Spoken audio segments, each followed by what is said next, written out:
अस्सलाम वालेकुम दोस्तों। इश्तियाक अहमद नावल क़यामत के बागी। अगर आपने अभी तक हमारे चैनल को सब्सक्राइब नहीं किया तो सब्सक्राइब करें और बेल आइकन पर क्लिक कीजिए। कोई चीज़ रह गई है हमारी यहाँ, वापसी पर ले लेंगे, इसने कहा। क्या मतलब वापसी पर? वो यहीं पर ही मिल जाएगी। हाँ, यहाँ कोई नहीं उठाएगा। अच्छा, ये कब से? मक्खन ने कहा। साथ ही इसने जेब से पिस्तौल निकाल लिया। जब से मसीह का ज़हूर हुआ है। बहुत खूब। ये जो चीज़ आपकी गर्दन से लगी हुई है ना, ये पिस्तौल की नाल है। अब या तो आप कार रोक लें वरना मैं गोली चलाता हूँ। चलो, इस तरह मैं मर जाऊंगा और कार तबाह हो जाएगी, तुम दोनों के भी परखचे उड़ जाएंगे। कोई परवाह नहीं। तुम हमें जहाँ ले जा रहे हो वहाँ भी कोई हमारे परखचे बाकी रह जाएंगे। कार रोक लो वरना मैं गोली मार रहा हूँ, मक्खन ने सर्द लहजे में कहा।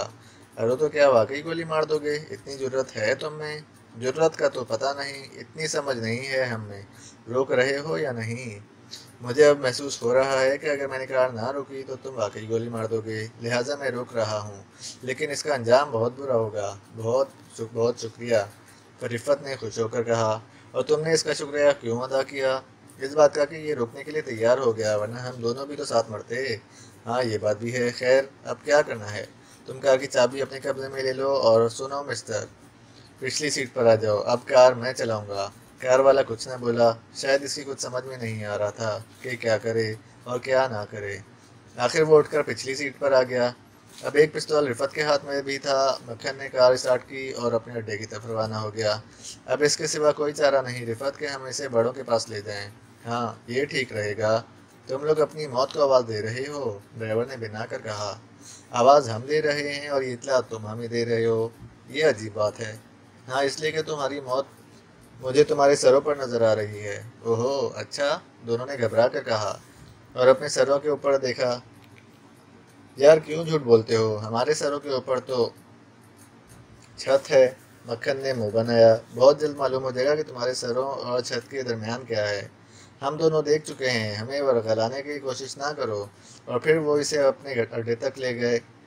अड्डे में पहुंचे मक्खन ने सर्द आवाज में कहा, हाथ ऊपर उठाए हुए नीचे उतर आओ। कोई जरा भी गलत हरकत की तो हम गोली चला देंगे। वो कुछ बड़बड़ाते हुए नीचे उतर गया। इसने हाथ सर से उठा दिए। मक्खन इससे पहले उतर चुका था, जबकि रिफत अभी तक वहीं बैठी थी और इसका पिस्तौल का रुख भी इसकी तरफ था। ऐसे में इन्होंने उल्लू की आवाज़ सुनी। वो चौंक कर मुड़े। काफ़ी फासले पर एक मकान की खिड़की से शोकी हाथ हिलाता नजर आया।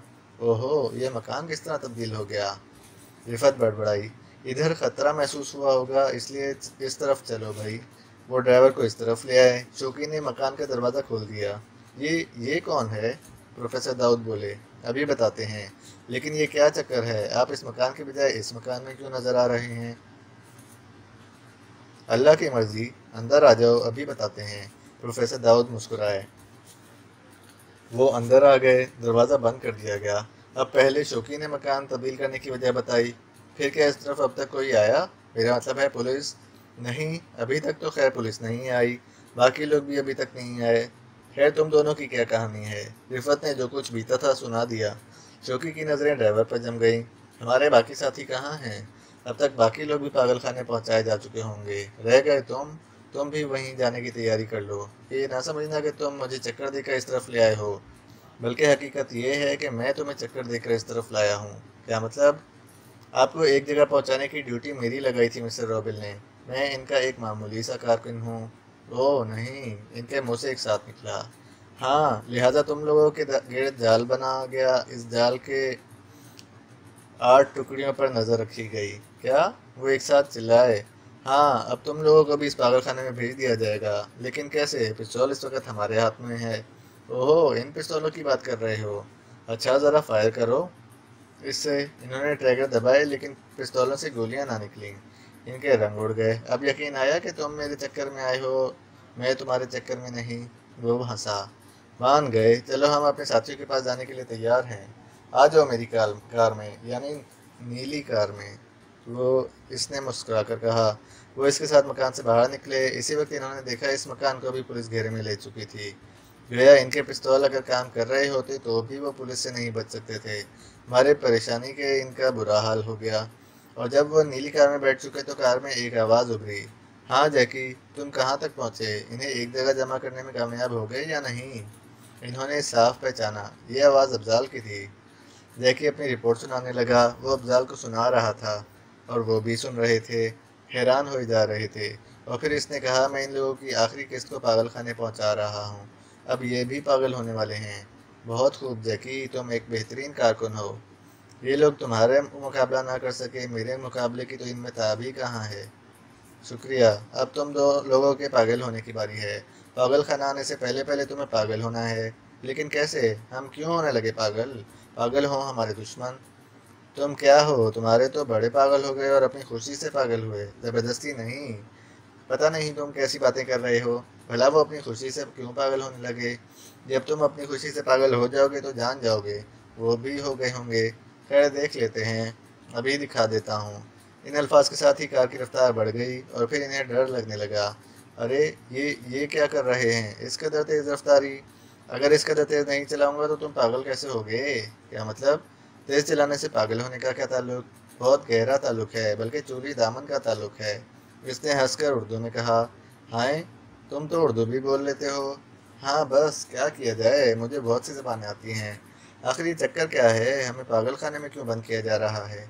मसीह को तुम लोगों की तरफ से खतरा महसूस हुआ था। इन्होंने इस बारे में मिस्टर अफजाल से बात की।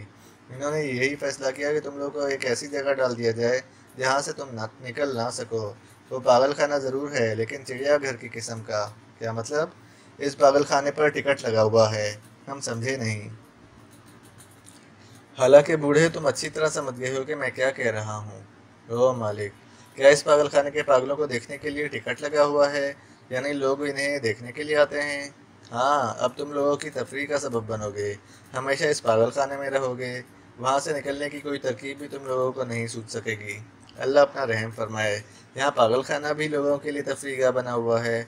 अचानक इसमें कार में लगा एक बटन दबा दिया। फ़ौरन ही इन पर हंसी का दौरा पड़ गया। वो बेतहाशा हंसने लगे। लेकिन एक अजीब बात भी कार में हुई, और इस अजीब तरीन बात का अंदाज़ा या तो जैकी को था या प्रोफेसर दाऊद को। जैकी की आंखें मारे हैरत के फैल गईं, इसलिए कि प्रोफेसर दाऊद कहकर ही नहीं लगा रहे थे, अलबत्ता इनके साथी बेतहाशा हंस रहे थे और वो वाकई पागल नज़र आ रहे थे। तुम, जैकी ने मारे हैरत के कहा, ये कैसे हो सकता है? आखिर क्यों और कैसे?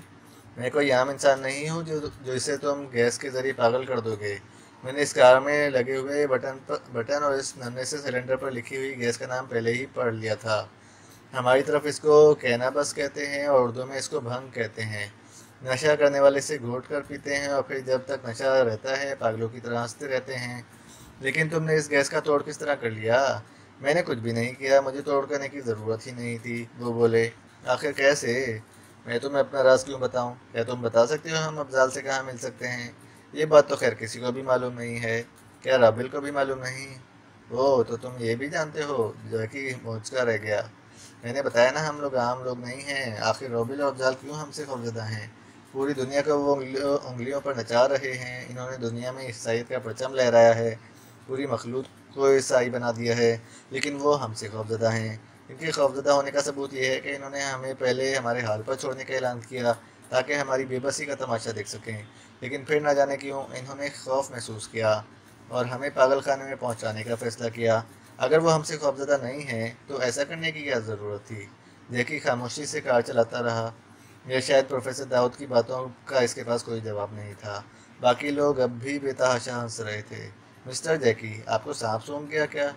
प्रोफेसर दाऊद बोले। नहीं, लेकिन आपकी बातें दुरुस्त हैं और मैं इस बात पर हैरान हूँ कि आखिर रोबेल और अफजाल जैसे लोग तुम लोगों से खौफजदा क्यों हैं। तुम लोगों को तो मैंने इतनी आसानी से काबू कर लिया है। ये काबू में आना हमारी मजबूरी थी। रोबेल और अफजाल हमसे बिल्ली चूहे का खेल खेल रहे हैं और हम इनसे। इनकी कोशिश ये है कि हम अफजाल और हेडक्वार्टर का सुराग न लगा सकें और हम सुराग लगाना चाहते हैं। असल जंग यही है और बस। बहुत खूब, मैं आपकी तमाम बातों को बिल्कुल दुरुस्त मानता हूँ, लेकिन इस जंग का फैसला क्या होगा? इसने पूछा। फतह और शिकस्त अल्लाह के हाथ में है। मुसलमान फतह और शिकस्त से बेनियाज होकर लड़ता है, इसलिए वो सिर्फ अल्लाह की रज़ा हासिल करने के लिए लड़ता है। हाँ, ये कहा जा सकता है कि जीतने की सूरत में इसे दोहरी खुशी हासिल होती है और हम दोहरी खुशी हासिल करने की पूरी कोशिश करेंगे। वो रवानी के आलम में कहते चले गए। तुम लोगों के लिए अफजाल का पता चलाना मुमकिन नहीं होगा। वो इस पूरी सरजमीन पर कहाँ है किसी को नहीं मालूम। हाँ, हमारे लिए इस मरतबा सबसे बड़ा मसला यही है। जब तक हम इसका सुराग नहीं लगा लेते कामयाबी की कोई सूरत मुमकिन नहीं होगी, और यही वो काम है जिसमें तुम नाकाम रहोगे। जो अल्लाह को मंजूर। प्रोफेसर दाऊद बोले। कम से कम इतना तो बता दें, आप इस गैस के असर से किस तरह महफूज रहे। अपना राज मैं क्यों बताने लगा? लेकिन मैं ज़बरदस्ती भी मालूम कर सकता हूँ।